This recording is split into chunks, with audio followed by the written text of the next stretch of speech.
وہ پہلی رات کی دلہن تھی اور اس کے دل میں خوبصورت خیالات کی بجائے اس وقت عجیب و غریب احساسات جنم لے رہے تھے۔ کمرہ خوبصورت گلابوں اور فسفہ خیز خوشبو سے بھرا ہوا تھا، جبکہ دل کی دھڑکنیں بے ترتیب تھیں۔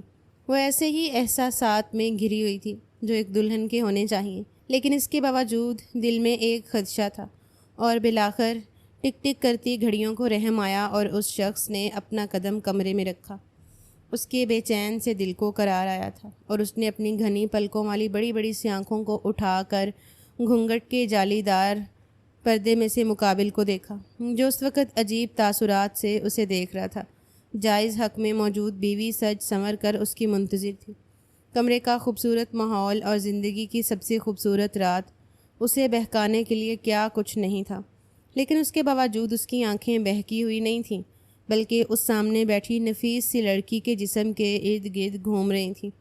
اس نے قدم بڑھاتے ہوئے اس کے سامنے آ کر ایک بار پھر تفصیل سے اسے دیکھا، اور اگلے ہی پل اس کا گھونگھٹ پلٹ دیا تھا۔ وہ اپنی بڑی بڑی آنکھوں کو کھولے اسے دیکھنے لگی، اور مقابل کچھ دیر کے بعد اس کے سامنے بیٹھ کر اس کا ہاتھ پکڑ چکا تھا۔ اس کے ہاتھ میں ایک نازک سی رنگ ڈالنے کے بعد اس نے نظریں اٹھا کر اس کی آنکھوں میں دیکھا۔ یہ انگوٹھی میری ماں کی ہے، اور میری ماں کی خواہش تھی کہ میں سب سے پہلے اپنی بیوی کو یہی دوں۔ اب تم بیوی بن چکی ہو تو تمہیں دینا لازم ہے، تاکہ میری ماں کی کوئی خواہش بھی ادھوری نہ رہے۔ اس نے سب سے پہلے اپنی ماں کا حوالہ دیا تھا، اور یہ اسے باور کروا رہا تھا کہ وہ یہ انگوٹھی صرف اور صرف اپنی ماں کی وجہ سے اسے دے رہا ہے۔ اسے دیکھنے میں بھی لگا وہ اسے اچھی طرح پہچانتی تھی۔ اس نے کتنی بار ممانی کے ہاتھ میں یہ رنگ دیکھی تھی۔ اس نے نرمی سے اپنے لبوں پر مسکراہٹ سجا لی۔ یہ بہت خوبصورت ہے، مجھے ہر پل ممانی کی یاد دلاتی رہے گی، لیکن میں ایسا نہیں چاہتا کہ تم میری ماں کو یاد کرو یا ان سے کوئی بھی رشتہ رکھو، نہ ہی میرا تمہارے ساتھ کوئی رشتہ ہوگا۔ مجھے تم جیسی لڑکیاں ذرا برابر پسند نہیں ہیں۔ اس نے ایک نظر طنز بھرے لہجے میں اس کے فلیٹ سے جسم کو دیکھتے ہوئے کہا تھا۔ ابھی اس کی عمر بہت کم تھی، مراد شاہ کے مقابلے میں تو وہ بھی صرف ایک بچی تھی، نفیس سے مزاج کی مالک، بے حد سلیم اور نازک لڑکی۔ اسے کسی بھی صورت پسند نہیں تھی۔ اسے ہمیشہ بھرے بھرے وجود کی ہم عمر لڑکیاں اچھی لگتی تھیں، جو دیکھنے میں ہی مرد کو بہکانے کا کام کریں، جنہیں ایک پل دیکھیں اور نظریں بے ترتیب ہو کر اس کے خد و خال میں الجھ جائیں۔ لیکن وہ ایسی لڑکی نہیں تھی۔ وہ اس کے چہرے کو کافی دیر دیکھتا رہا۔ اس کے خد و خال بے حد خوبصورت تھے، لیکن اس میں وہی کمی تھی جو کمی کبھی بھی مراد شاہ کو پسند نہیں تھی۔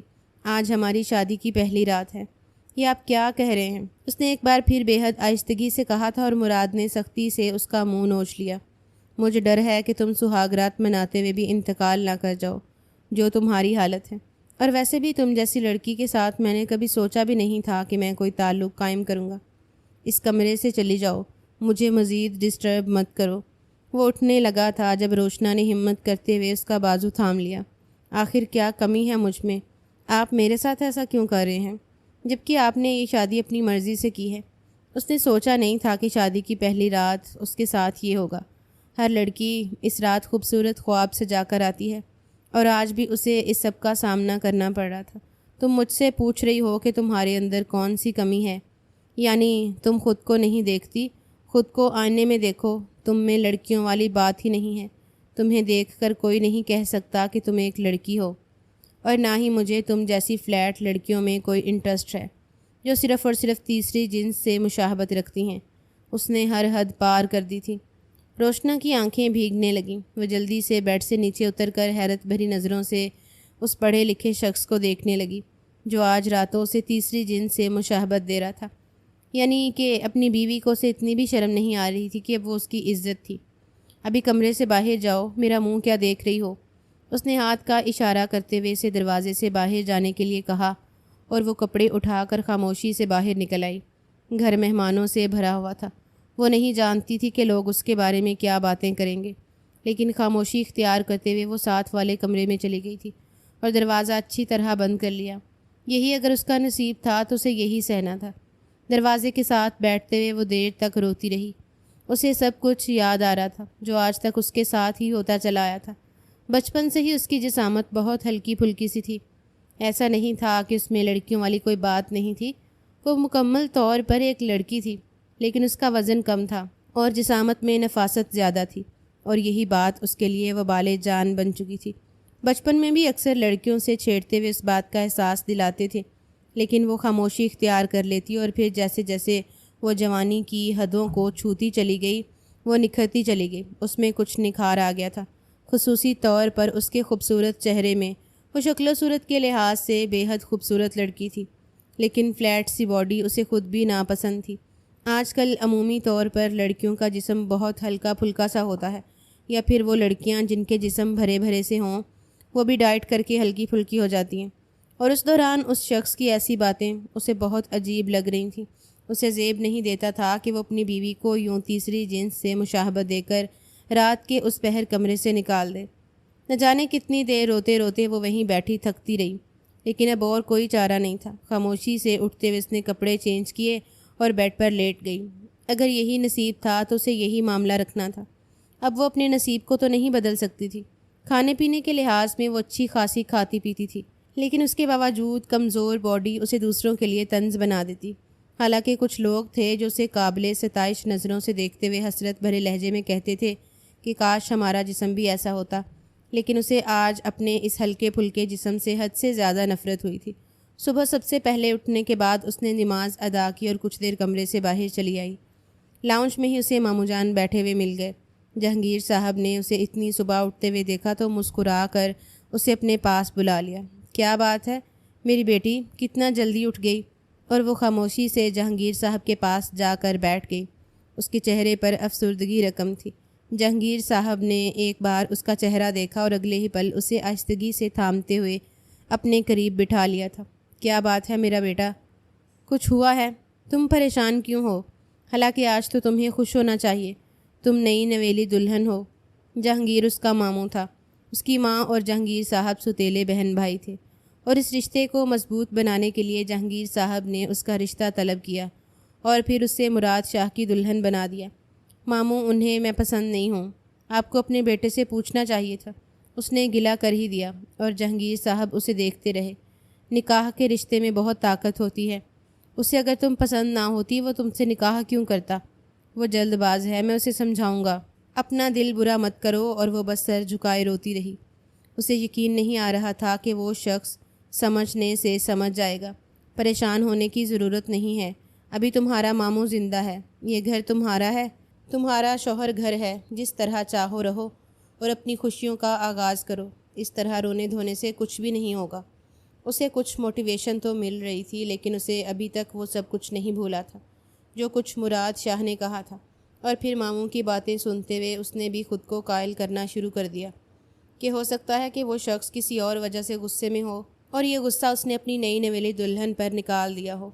اسے یقین تھا کہ اگر ماموں اسے سمجھائیں گے تو وہ ضرور سمجھ جائے گا، کیونکہ وہ اپنے بابا سے بہت محبت کرتا ہے۔ اب رونا دھونا ختم کرو، اٹھو اور میرے لیے چائے بنوا کر لے آؤ۔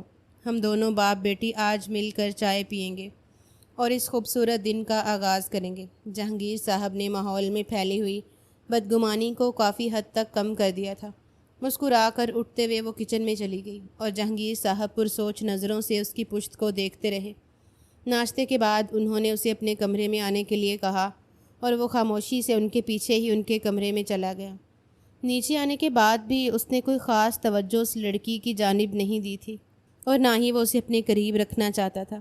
بس اس کی خوبصورت شکل و صورت کا اتنا کمال تھا کہ وہ کچھ دیر نظر بھر کر اسے دیکھ لیتا اور اس کے بعد نظروں کو جھکا لیتا۔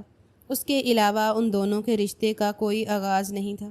یہ میں کیا سن رہا ہوں؟ برخوردار، سنا ہے کہ رات اپنی بیوی کو کمرے سے باہر نکال دیا تھا۔ جہانگیر صاحب نے بات کا آغاز کیا اور وہ اپنے باپ کو دیکھتا رہا۔ ایک پل میں اسے احساس ہوا تھا کہ صبح سویرے اس نے ماموں کو یہ بات بتا کر اچھا نہیں کیا۔ مجھے اس نے نہیں بتایا۔ صبح میں نے روشا کو دوسرے کمرے سے نکلتے ہوئے دیکھ لیا تھا اور مجھے بے حد افسوس ہوا۔ روشا میری بیٹی ہے اور اس گھر میں تمہاری بیوی کی حیثیت سے موجود ہے۔ اسے اپنے کمرے میں جگہ دو۔ مجھے امید ہے آج کے بعد مجھے سمجھانا نہیں پڑے گا۔ جی بابا، جیسا آپ کہیں۔ اس نے اقرار کر لیا تھا، لیکن وہ یہ نہیں جانتا تھا اس پر پورا بھی اتر پائے گا یا نہیں۔ لیکن باپ کی بات کو ٹالنا اس کے لیے سب سے زیادہ مشکل کام تھا۔ جہانگیر صاحب نے اس روز اس کی بڑی مشکل کو حل کر دیا تھا۔ اسے خود اس نے کمرے میں آنے کے لیے کہا تھا اور یہ بھی کہا تھا کہ وہ رات کے رویے کے لیے شرمندہ ہے۔ یہ ہلکی پھلکی سی بات بھی اس کے لیے بہت معنی رکھتی تھی۔ کتنی دیر وہ خوبصورت مسکراہٹ سجائے اس شخص کو دیکھتی رہی، یعنی اسے اندازہ ہو چکا تھا کہ اس نے اسے کمرے سے نکال کر اچھا نہیں کیا اور اب اپنے برتاؤ کے حوالے سے افسوس کر رہا تھا۔ جلدی سے وہ دوبارہ اسی کمرے میں آ گئی جس کمرے میں اس کے خوابوں کا آغاز ہونا تھا۔ اس کے ماں باپ بھی ملنے کے لیے آئے اور ان کے ساتھ وہ بیٹھی خوش و خرم باتیں کرتی رہی۔ زبیدہ بیگم اپنی بیٹی کے چہرے پر اطمینان دیکھ کر مطمئن ہو کر واپس چلی گئیں۔ شام تک وہ بے حد خوش تھی۔ اس نے خود کو ہلکا پھلکا تیار بھی کر لیا، لیکن اسے حیرت ہوئی کہ وہ دن بھر گھر نہیں آیا اور شام ہوتے ہی وہ گھر آیا تو اس کی جانب سے لاتعلق سا جہانگیر صاحب کے ساتھ بات کرتے ہوئے وہ چائے پیتا رہا اور پھر اٹھ کر اپنے کمرے میں چلا گیا۔ اس نے ڈنر بھی نہیں کیا، شاید اسے طلب ہی نہیں تھی۔ روشا نے جہانگیر صاحب کے ساتھ ہلکے پھلکے سے نوالے لیے اور پھر اٹھ کر اپنے کمرے میں چلی آئی۔ اسے لگتا تھا کہ ہو سکتا ہے کہ وہ اپنے رشتے کا آغاز کرے۔ اسے مراد شاید اچھا لگتا تھا، وہ اس سے دور نہیں ہونا چاہتی تھی، لیکن اسے یہ جان کر حیرت ہوئی کہ اس کے کمرے میں جانے سے پہلے ہی مراد گہری نیند سویا ہوا تھا۔ کیا وہ اتنی جلدی سو جاتا تھا؟ وہ کافی دیر اسے دیکھ کر سوچتی رہی اور پھر اس کے قریب ہی بیڈ پر چلی آئی۔ اس نے ہاتھ بڑھاتے ہوئے آہستگی سے اس کے بالوں میں ہاتھ پھیرنا شروع کر دیا۔ جب مراد سے اس نے سختی سے اس کے بازو کو جکڑ لیا۔ یہ کیا طریقہ ہے نیند ڈسٹرب کرنے کا؟ تمہیں اتنے بھی مینرز نہیں ہیں کہ کسی کی نیند کو ایسے ڈسٹرب نہیں کرتے۔ اور وہ بوکھلا سی گئی۔ بڑی بڑی آنکھیں کھولے وہ اس شخص کا چہرہ دیکھتی رہی۔ اس نے سوچا تھا کہ اب اس کے ساتھ نارمل طریقے سے بات کرے گا، لیکن یہ دیکھ کر اسے دلی طور پر کافی افسوس ہوا۔ اس سے کچھ فاصلہ بنا کر وہ اس کی جانب پشت کیے سونے کے لیے لیٹ گئی۔ کتنی ہی دیر وہ بے آواز روتی رہی، لیکن مقابل کو کوئی فرق نہیں پڑتا تھا۔ اس نے نہ ہی اس پر کوئی توجہ دی۔ روتے روتے نہ جانے وہ نیند کی وادیوں میں اترتی چلی گئی۔ صبح فجر سے پہلے اس کی آنکھ کھل گئی۔ وہ اس وقت فجر کی نماز ادا کر رہی تھی جب اسے حیرت ہوئی۔ مراد شاہ بھی اٹھ گیا تھا۔ اس نے وضو کر کے نماز ادا کی اور پھر باہر چلا گیا۔ اسے حیرت ہوئی تھی کہ وہ اس وقت کہاں جا رہا ہے، لیکن وہ پوچھ نہیں سکتی تھی۔ سوچا کہ شاید وہ لان میں چہل قدمی کا ارادہ رکھتا ہو اور خاموشی اختیار کر لی۔ قرآن مجید کی تلاوت کرنے کے بعد وہ سونے کے لیے لیٹ گئی۔ بچپن سے ہی اس کے گھر میں نماز اور قرآن کی تربیت دی گئی تھی، اور آج تک اس نے کبھی بھی اپنی کسی نماز کو قضا نہیں کیا تھا۔ ہر نماز میں وہ اپنے لیے صبر اور مقابل کے لیے ہدایت مانگنے لگی تھی، جہاں پہلے وہ ہر نماز میں مراد شاہ کو مانگ لیا کرتی تھی۔ مراد شاہ اسے بچپن سے ہی اچھا لگتا تھا، چاہے اسے دھواں دھار عشق نہ سہی، لیکن اس کے ساتھ اپنا جڑا ہوا نام اس کی دھڑکنوں پر رقص کرتا تھا۔ دن میں وہ کچھ دیر کے لیے اپنے والدین کو ملنے چلی گئی۔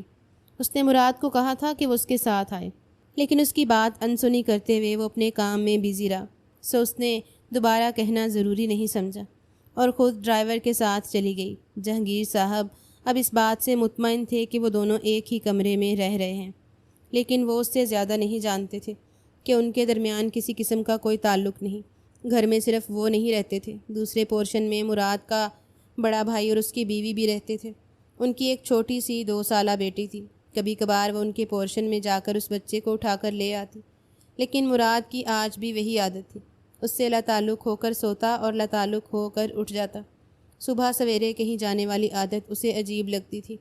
وہ نہیں جانتی تھی کہ وہ صبح سویرے اٹھ کر کہاں چلا جاتا ہے، حالانکہ اپنے ورک آؤٹ کے لیے اس نے علیحدہ وقت مقرر کر رکھا ہوتا ہے، لیکن یہ اس کے لیے تجسس کا باعث تھا، اور اس روز اپنے تجسس کو ختم کرنے کے لیے وہ اس کے پیچھے ہی کمرے سے نکل گئی۔ مراد بغیر اس کی جانب توجہ دیے کمرے سے نکلا اور پھر حویلی سے بھی گاڑی نکال کر باہر لے گیا، جبکہ وہ حیرت سے دیکھتی رہی۔ اتنی صبح آخر وہ کہاں جاتا تھا، اور پھر ناشتے سے پہلے پہلے گھر واپس آ جاتا۔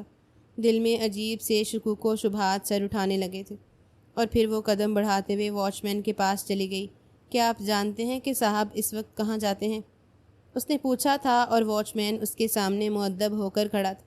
بی بی جی، صاحب اس وقت شاید قبرستان جاتے ہیں، اس سے زیادہ تو میں کچھ نہیں جانتا۔ وہ خاموشی سے واپس چلی آئی۔ اسے شرمندگی ہوئی تھی کہ اس نے بلا وجہ اس پر شک کیا، لیکن یہ اطمینان تھا کہ کم سے کم وہ کسی اور کا تو نہیں تھا، اور وہ جانتی تھی کہ وہ اپنی ماں سے بے حد محبت کرتا ہے، اور اب اس نے سوچ لیا تھا کہ وہ اسی بات کو بنیاد بنا کر مراد کے دل میں اپنی جگہ بنائے گی۔ اگر وہ اس میں کامیاب ہو گئی تو ہو سکتا ہے کہ اسے مراد مل جائے، اور اگر کامیاب نہیں ہوتی تو ہو سکتا ہے کہ مراد اسی بات کو ایشو بنا کر اس کے قریب چلائے۔ اور کسی بھی طرح ان کے درمیان رشتے کا آغاز تو ہو جائے۔ وہ بس یہی چاہتی تھی کہ ان کے درمیان ایک خوبصورت رشتہ بن جائے تاکہ اس کی بیوی کے درجے پر فائز ہو کر وہ بھی خود کو خوش نصیب تصور کرے۔ لیکن وہ یہ نہیں جانتی تھی کہ سب کچھ اتنا آسان نہیں ہوتا جتنا ہم تصور کر لیتے ہیں۔ اس روز اس نے جلد بازی کا مظاہرہ کرتے ہوئے پلان بنا لیا تھا اور اب اسے اس پلان پر عمل کرنا تھا۔ اس روز وہ اس کمرے میں چلی گئی جہاں پر رابعہ بیگم کے سارے سامان کو بطور یاد بنا کر وہ کمرہ صرف اسی لیے سجا رکھا تھا کہ مراد اکثر اسی کمرے میں اپنا زیادہ تر وقت گزارتا تھا۔ اسے رابعہ بیگم سے بہت محبت تھی اور اس نے کبھی نہیں سوچا تھا کہ فالد جیسا موذی مرض ایک نہ ایک دن ان کے لیے جان لیوا ثابت ہو جائے گا۔ اپنی ماں کھونا ایک ایسا خسارہ تھا جسے وہ آج تک نہیں بھول پایا تھا۔ چاہے یہ حرکت اچھی نہ سہی لیکن اپنے شوہر کو واپس لانے کے لیے اس نے رابعہ بیگم کی پرسنل ڈائری کو اٹھا لیا اور کافی دیر ان کی ہینڈ رائٹنگ پر غور کرتی رہی۔ پھر ان کے جیسے ہی پینسل سے اس نے ڈائری کے وسط میں یہ بات لکھ دی تھی کہ میری خواہش ہے کہ میری روشا کو اپنی بہو بناؤں اور مراد اور روشا کی جوڑی اتنی خوبصورت لگے گی کہ اسے اپنی آنکھوں سے دیکھتی رہوں، ان کے بچوں کو اپنی گود میں کھلاؤں، اور یہ خواہش میں جیتے جی پوری کر لینا چاہتی ہوں۔ اس میں لکھتے ہوئے ڈائری کو بند کر دیا اور اسے اپنی مخصوص جگہ پر ٹکا دیا۔ اتنے دنوں میں اس نے زیادہ تر مراد کو اس کمرے میں آتے ہوئے نہیں دیکھا تھا۔ شاید وہ کبھی کبھار ہی آ کر کچھ دیر رک جاتا۔ اس نے لکھ تو دیا تھا لیکن دھڑکتے ہوئے دل کے ساتھ وہ اچھی خاصی خوف زدہ بھی تھی۔ اگر اس کی یہ حرکت پکڑی جاتی تو نہ جانے مراد اس کے ساتھ کیا کر گزرتا، لیکن اسے اطمینان تھا کہ اس تک اس کے دل کی بات تو پہنچ جائے گی۔ یعنی وہ اسے بات کرنے سے کتراتی تھی۔ اس کا سامنا کرنا اسے دنیا کا مشکل ترین کام لگتا تھا اور یہ راستہ کافی آسان تھا۔ یہ اس کی قسمت تھی یا حسین اتفاق جو اسی شام مراد اس کمرے میں چلا گیا۔ اس کا دل دھڑک اٹھا تھا۔ بے چینی سے ٹہلتے ہوئے وہ کافی دیر تک بے چین رہی اور پھر اٹھ کر جہانگیر صاحب کے پاس چلی گئی۔ ہو سکتا تھا کہ ان کے ساتھ بات چیت کرتے ہوئے اس کا دل سنبھل جائے، لیکن حیرت انگیز بات تھی کہ مراد نے اس ڈائری کو دیکھا ہی نہیں تھا، یا شاید وہ اس کی توجہ حاصل نہیں کر پائی۔ کچھ دیر اسی کمرے میں گزارنے کے بعد وہ باہر آیا تو بالکل نارمل تھا۔ کمرے میں اسے جاتا ہوا دیکھ کر وہ بھی اٹھ کر اپنے کمرے میں چلی گئی۔ وہ کچھ افسردہ تھا اور وہ اس کے قریب بیٹھ گئی۔ آہستگی سے اس کے کندھے پر ہاتھ رکھتے ہوئے اس نے مراد کے چہرے کو دیکھا تھا۔ میں جانتی ہوں کہ آپ ممانی جان سے بہت محبت کرتے ہیں، اور وہ تھی ہی بہت اچھی خاتون، قابل محبت، لیکن اللہ کی مرضی کے علاوہ کچھ بھی نہیں ہو سکتا۔ آپ کو صبر رکھنا ہوگا۔ اور مراد ہمدردی محسوس کرتے ہوئے اپنی آنکھوں کو جھلکنے سے باز نہیں رکھ پایا تھا۔ میں جانتی ہوں کہ آپ کا دکھ بہت بڑا ہے جو باتوں سے ذرا بھی کم نہیں ہونے والا، لیکن بدقسمتی سے ہمارے پاس ہمدردی کے چند بولوں کے علاوہ اور کچھ بھی نہیں ہے، اور میں آپ کے ساتھ ہمدردی کے وہی چند بول ہی استعمال کر سکتی ہوں۔ لیکن آپ یقین کریں کہ میں دلی طور پر آپ کے لیے افسردہ ہوں۔ اور مراد شاہ نے اپنی سرخ آنکھوں سے اس کے چہرے کو دیکھا تھا۔ مجھے کسی کی ہمدردی کی ضرورت نہیں ہے، خاص کر تمہاری۔ میں تمہیں پسند نہیں کرتا۔ میرے ساتھ زندگی گزار کر تم صرف اپنے وقت کا ضیاع کر رہی ہو روشا۔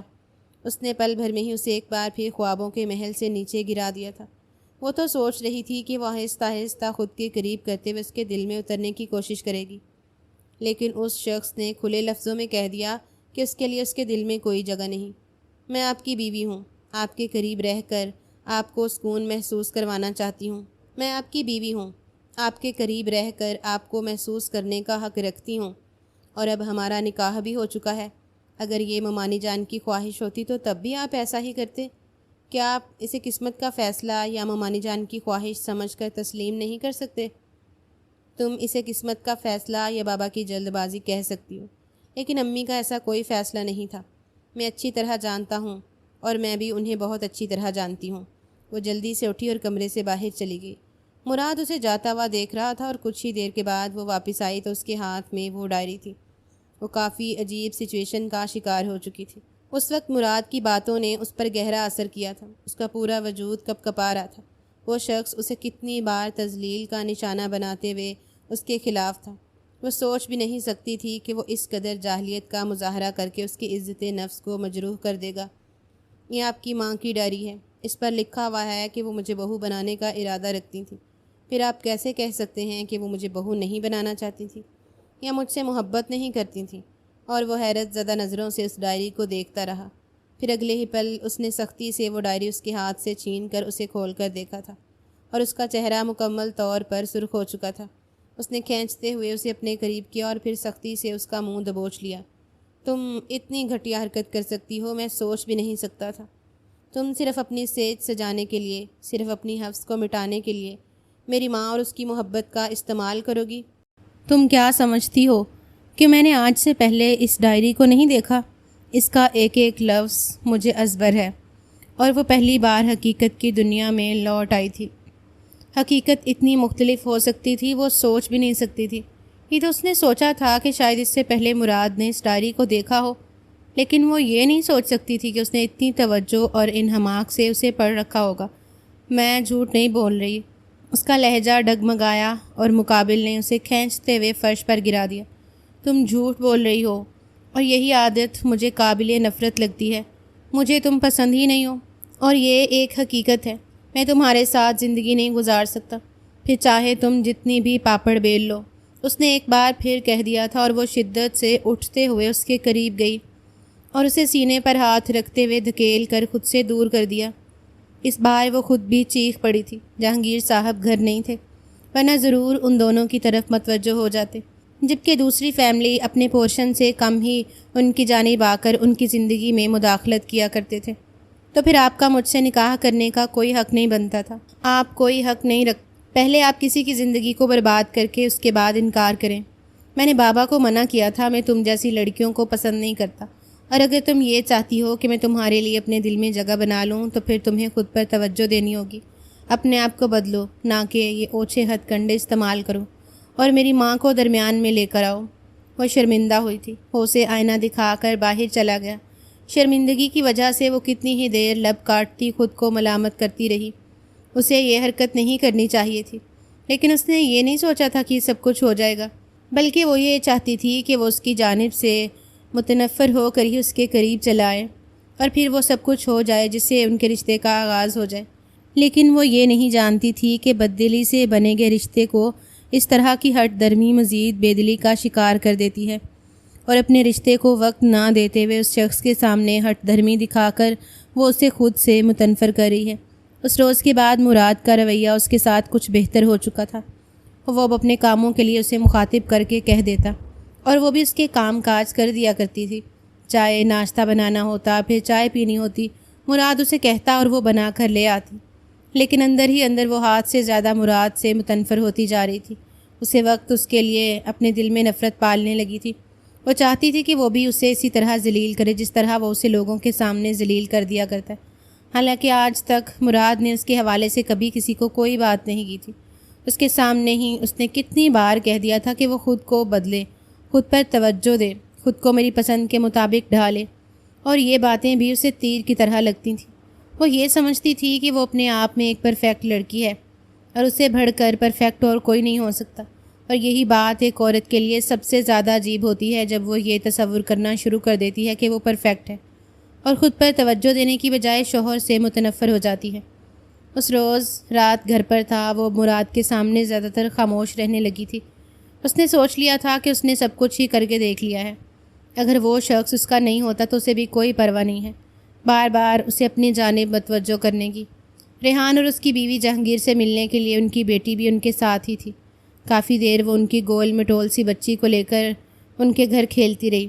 اسے بچے بچپن سے بہت اچھے لگتے تھے، اور بالآخر نائلہ نے اسے دیکھتے ہوئے کہہ دیا، اب تم بھی کوئی جلدی سے خوشخبری سنا دو۔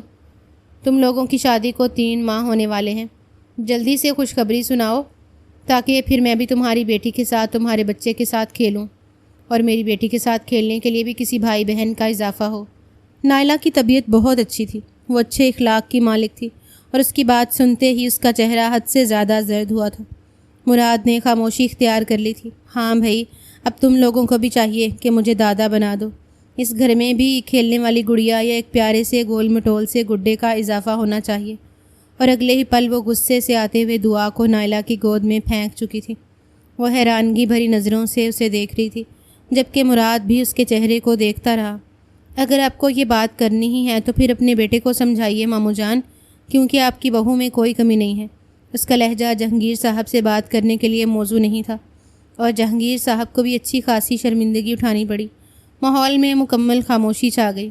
کسی کو بھی اندازہ نہیں تھا کہ وہ اس طرح کی کوئی بات کرے گی، لیکن وہ خاموش رہنے والی نہیں تھی۔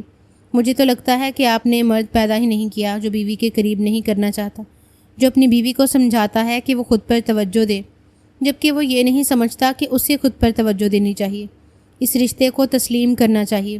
مجھے تیسری جنس سے مشابہت دیتے ہوئے یہ نہیں سوچتا کہ وہ خود ایک نامرد ہے، اور مراد کی یہاں بس ہو چکی تھی۔ خاموش، خبردار اگر تم نے اس سے زیادہ ایک لفظ بھی کہا، ابھی اور اس وقت اپنے کمرے میں جاؤ۔ اس کا چہرہ شدت جذبات سے سرخ تھا، جبکہ نائلہ اور ریحان حیرت سے ایک دوسرے کو دیکھ رہے تھے۔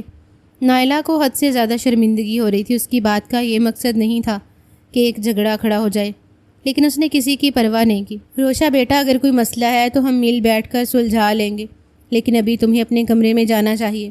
جہانگیر نے بات کو سنبھالا اور اسے اپنے کمرے میں بھیج دیا، جبکہ مراد تو گھر سے ہی باہر چلا گیا تھا۔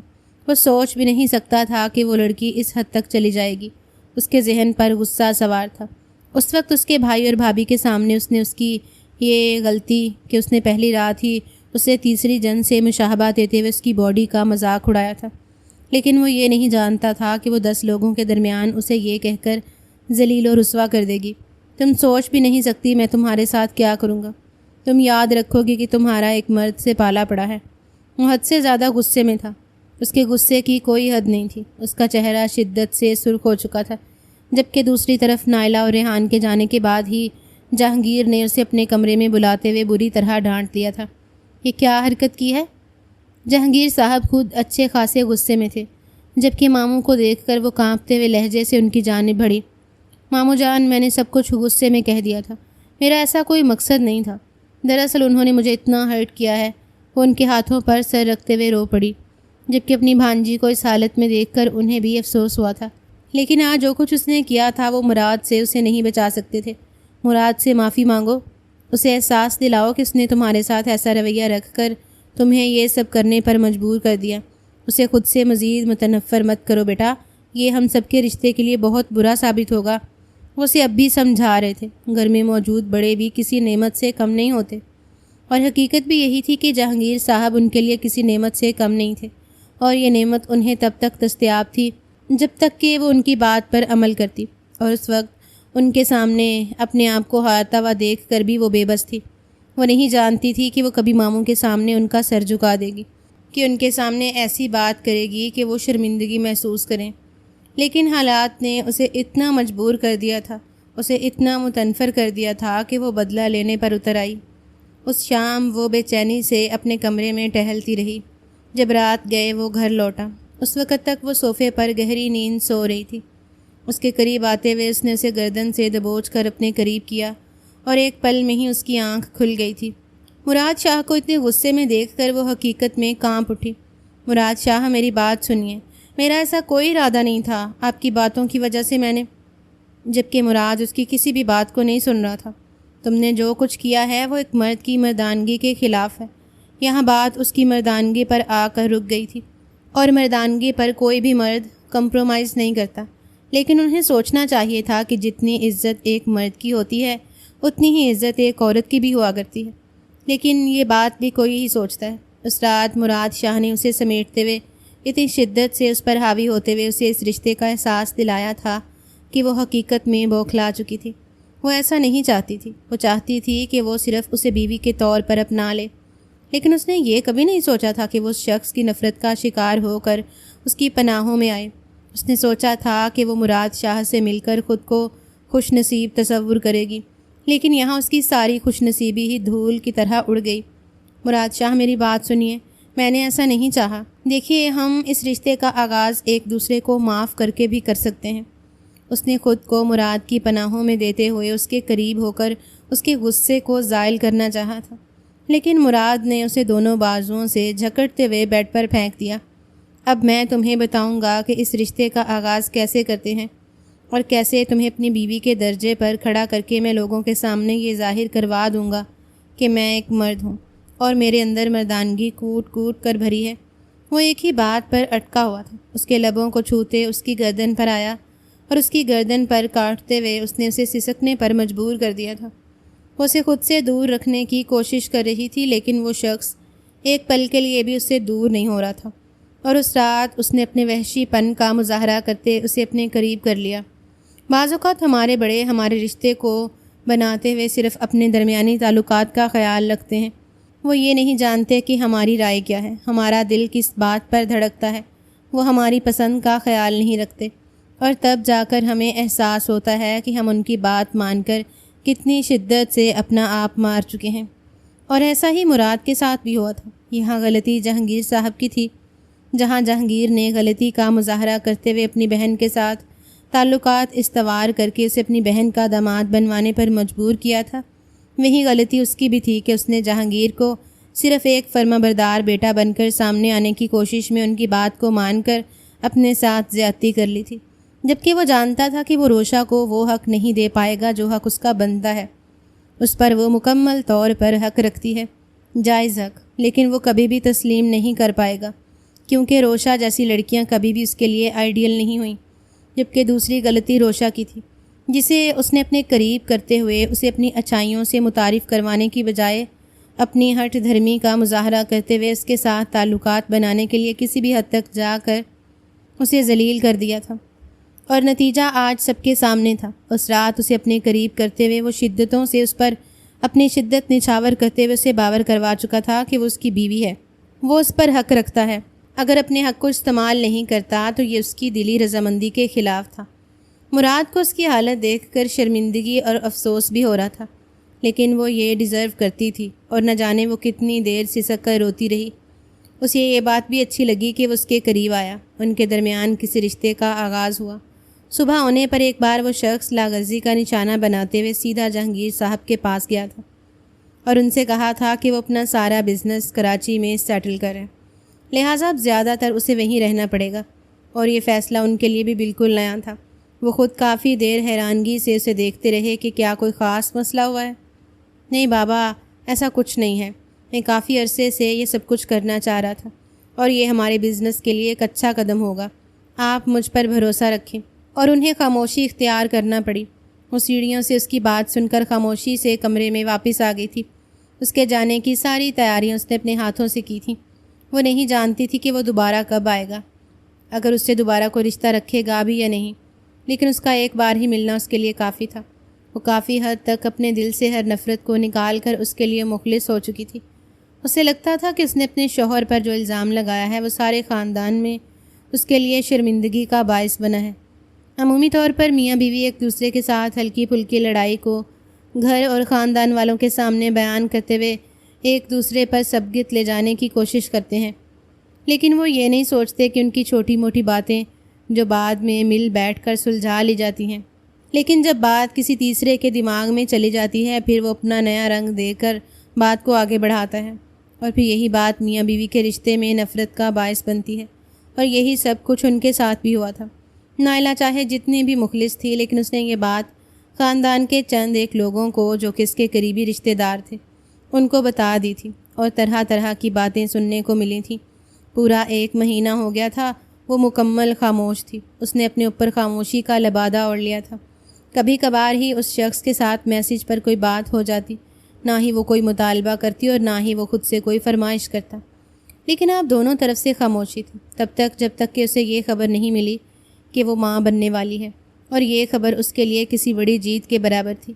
وہ حیرت اور بے یقینی کا شکار بیٹھی رہی، اور اسی شام اس نے اپنے شوہر کو میسج کر دیا تھا، آپ بابا بننے والے ہیں۔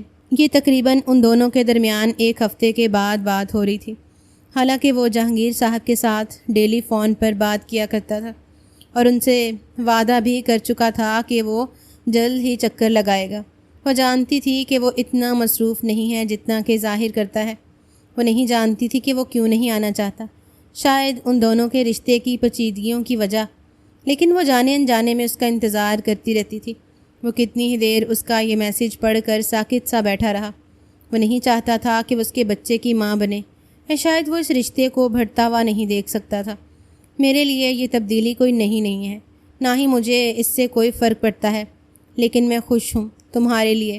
اس نے بات یوں کی تھی جیسے صرف وہ ماں بننے والی ہے، وہ باپ نہیں بننے والا، اور اس کے لیے اتنا کافی تھا کہ اس شخص نے کہہ دیا کہ وہ خوش ہے۔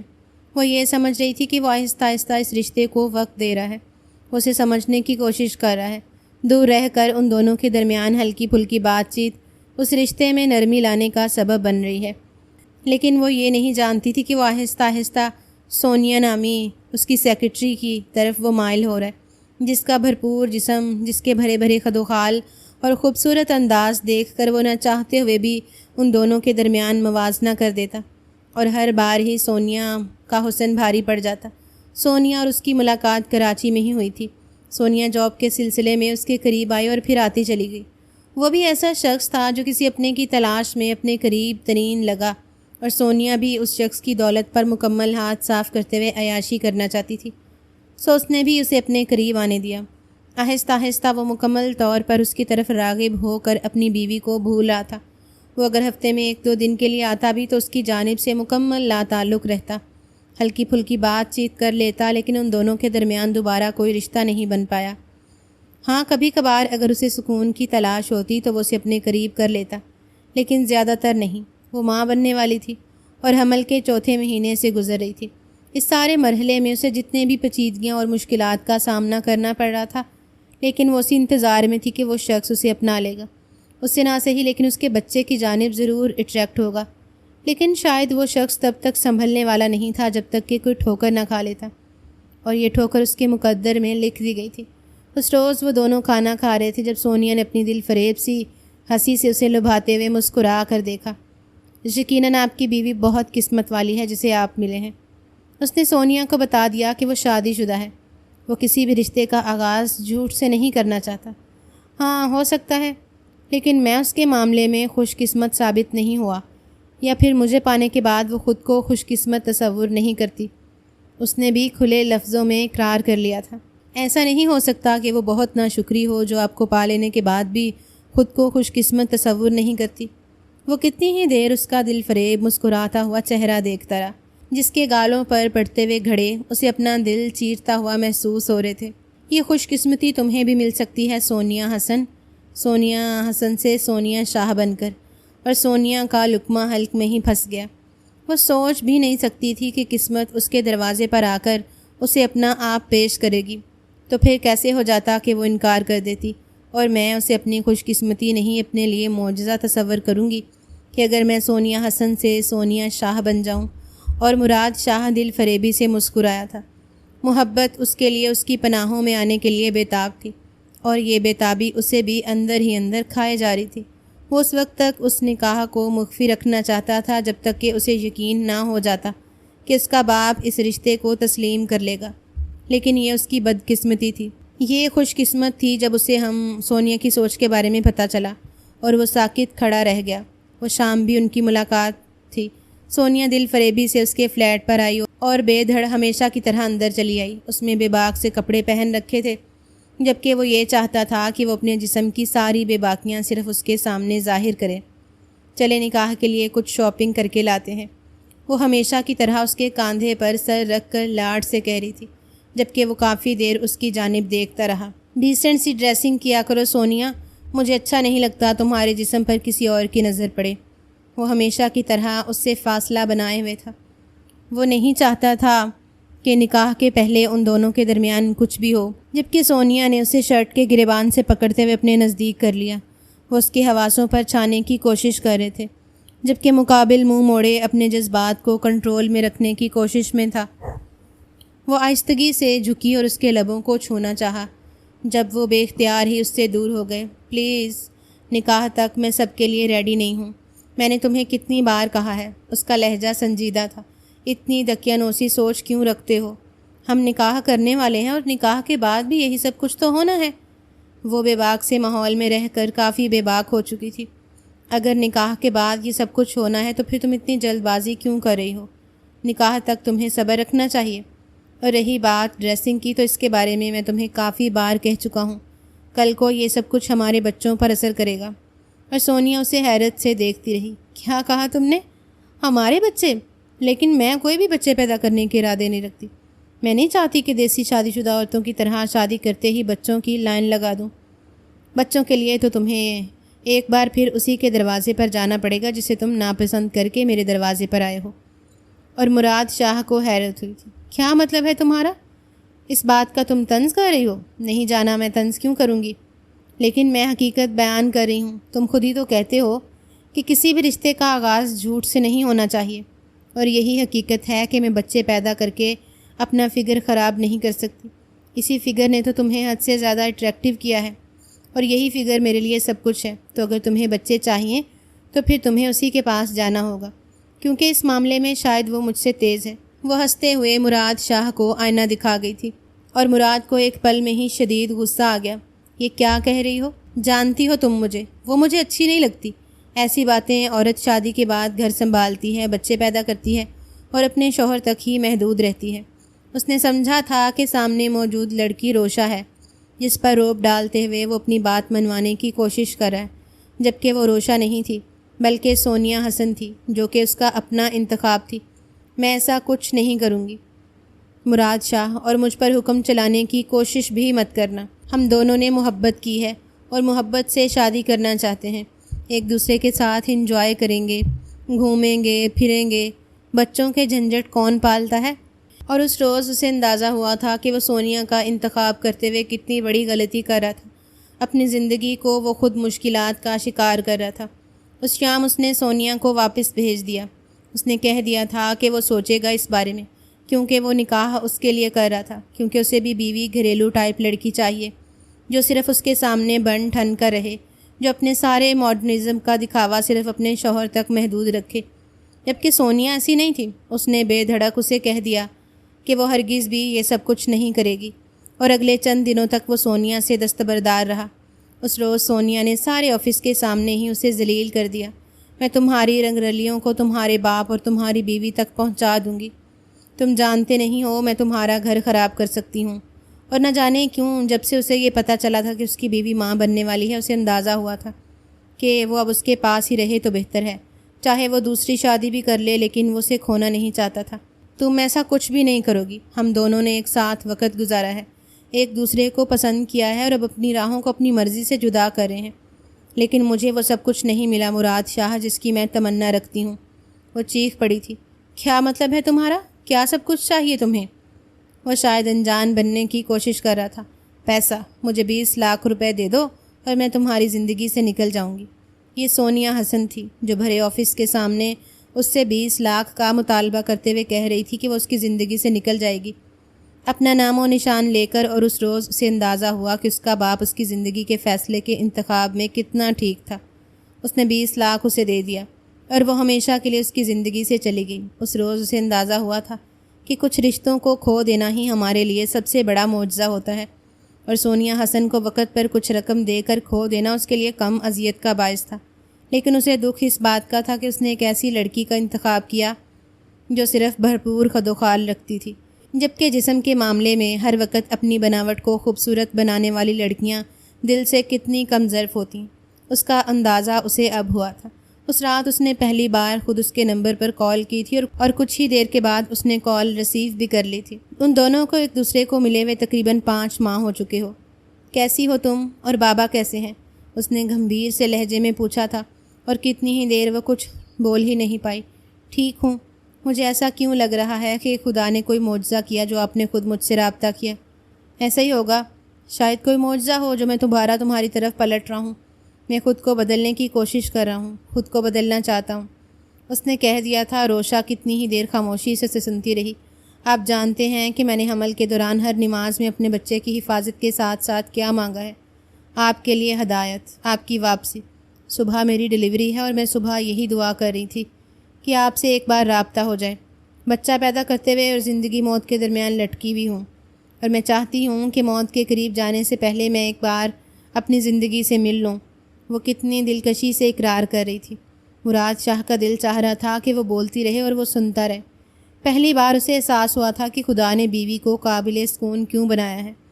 اگر زندگی میں اس نے کچھ غلطیاں کی تھیں تو وہ کچھ غلطیاں اس کی بیوی نے بھی کی تھیں، دونوں کی غلطیوں نے انہیں ایک دوسرے سے دور کر دیا تھا۔